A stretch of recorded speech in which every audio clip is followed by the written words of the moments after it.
This leader is provided to permit the projectionist to complete adjustment of focus and sound level before the film begins.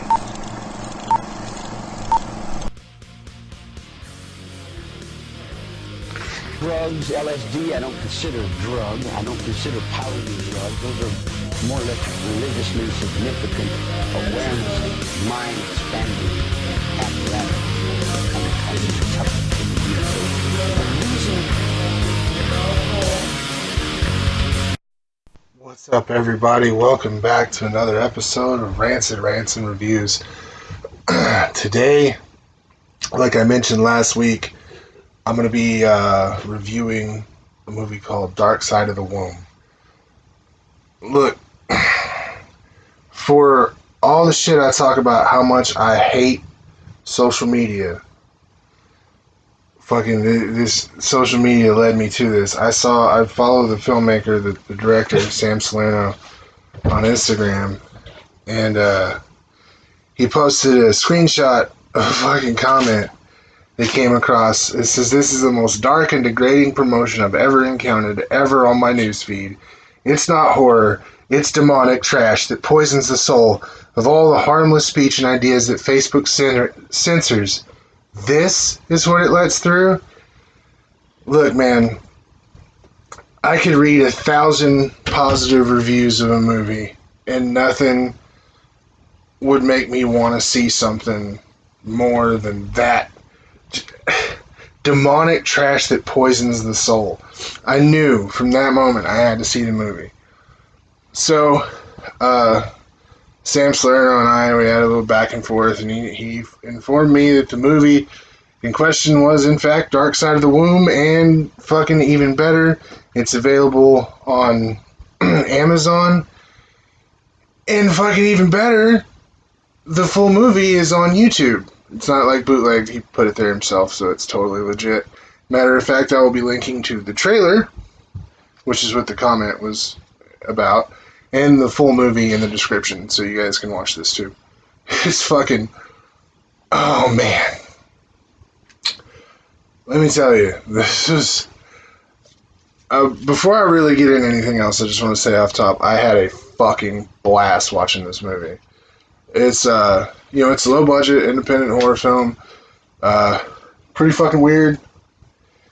It stars... I know in a video last week, I said it had Wee Man in it. It doesn't. It's got a guy named Wee Matt, around the same size. If you catch me, he's a little person. He plays Ed. Okay, synopsis. A dwarf named Ed falls in love with a big woman named Linda. He cuts her open, climbs into her womb to be born again. That barely scratches the surface. Ed is a twin. He has a normal-heighted twin brother who is his mother's favorite. She fucking babies him. It's like some borderline Who's Watching Oliver, Norman Bates kind of shit. I have been doing this for a while, like recording podcasts for a while, and then videos like this for a couple of weeks now, and I still have not learned to silence my fucking phone. Where was I? So yeah, Ed's brother is, he's his mommy's special boy and shit, and she just fucking, and he just wants to get away, and she's super attached, and Ed just wants the fucking love and recognition from his mother, and she doesn't give it to him because he's a dwarf, a little person.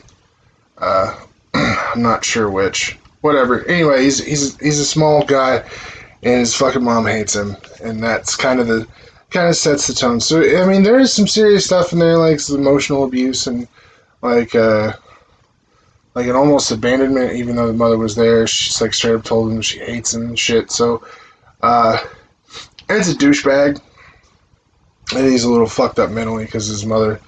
I mean, isn't it always the mother that fucks him up real good?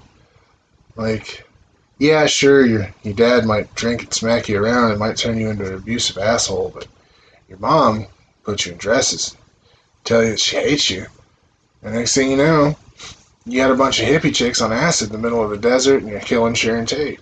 Anyway, okay, so this movie is fucking nuts. start off with the director plays a character in it called Dr. Hook. He delivers fucking babies. And anytime you're looking from the womb out, it's like this black curtain. It's kind of vaginally shaped. And so it lets you know pretty early on that this movie's not taking itself seriously, and you shouldn't either. So let's see here. It's fucking hilarious. There's a couple of different timelines in it where all the characters kind of come together. So it's like really smart writing. Kind of because you get all these little plot points introduced, and by the end of the movie, everything is completely tied together. There's a killer clown who ties helium balloons to people's extremities and fucking lops them off. There's a decapitation scene that turns into a really cool drone shot.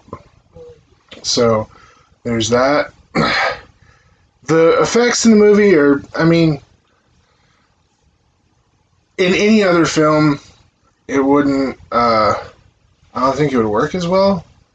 You know what I'm saying? There's a lot of that in this movie. Like, the effects weren't great, but they were fucking perfect for this movie. It's just like the way things just happen because they happen. There's no rhyme or reason to a lot of the shit that happens during the plot. It just fucking happens. And you just go with it because it's such a fun ride, right? Ed and Linda's fucking relationship is so forced and weird. Like, there's one scene where they're in a restaurant together, and it's like, oh, everybody's staring at us and judging us. So they like split up because everybody was staring at them, and they get back together because people watching them makes them hot. I'm not really sure. I was pretty loaded when I watched this, but it was really good though. That's another thing that this movie does that works that a lot of other films can really pull it off. It just fucking throws things at you. Just off the cuff, you just get shit hurled at you, and I mean, sure, it all ties together in the end, but as it's happening, this movie is just a string of what the fuck moments. And it's kind of like my favorite, though. So it's super weird. There's a little bit of blood and some guts, gore, because there's a scene where Ed does some things happen. Linda ends up like mortally wounded, basically mortally wounded. Yeah, there we go. And Ed just goes straight up fucking Star Wars, cuts her open, crawls inside of her. He starts having these wacky fucking hallucinations. He talks to her heart, and he talks to her brain.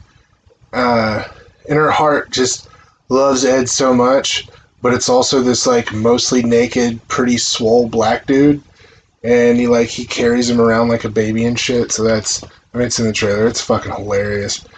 He talks to the brain, who's like the cynical prick, and then he ends up going, of course, down to her womb, and Jesus fucking Christ, man, it just gets weirder from there. And that's towards the end of the film. It's, goddamn, it's a fun ride. I know, like, I've said it a few times, but I mean, I can't get over how fun this movie is.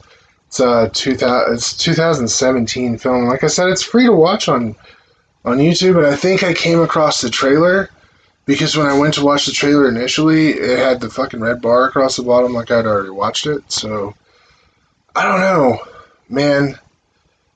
You may have come across this movie somewhere. You might have fucking seen it, or seen a trailer or something. I urge you to go watch it.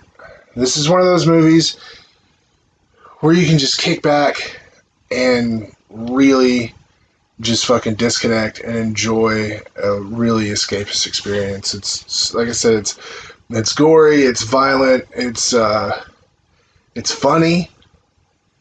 And there's like, even though shit just happens, the story continues to be interesting and entertaining. Like, there's really not a dull moment in this movie. You can't get. Not once was I bored by it.